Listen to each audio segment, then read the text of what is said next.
नमस्कार मित्रांनो, माझे नाव मोहिनी माणिक जाधव. मी इयत्ता 6वी मध्ये शिकते. माझ्या शाळेचे नाव जिल्हा परिषद उच्च प्राथमिक मराठी केंद्र शाळा लागते. माझ्या ग्रुपचे नाव छावा. मी आज तुम्हाला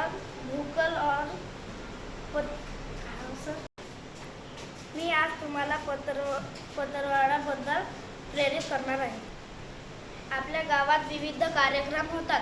तसेच गाव जेवण, गणपती उत्सव, दुर्गादेवी उत्सव, लग्न, वाढदिवस, वास्तू शांती, साखरपुडा असे विविध कार्यक्रम होतात. अशा वेळेस गाव जेवण केले जाते. अशा गावाच्या कारणामुळे आपण प्लास्टिकच्या काही वस्तू वापरतात.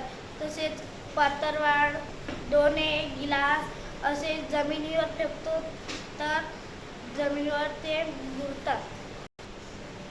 यावेळेस झाडाच्या पाने, केळीच्या पाने असे वापरले जातात. अशाच पळसाच्या पानापासून पत्रावळी तयार केल्या जातात आणि त्यामुळे गावातल्या लोकांना रोजगारी मिळते. या पत्रावळ्या जमिनीत कुजल्यामुळे खत तयार होते. धन्यवाद.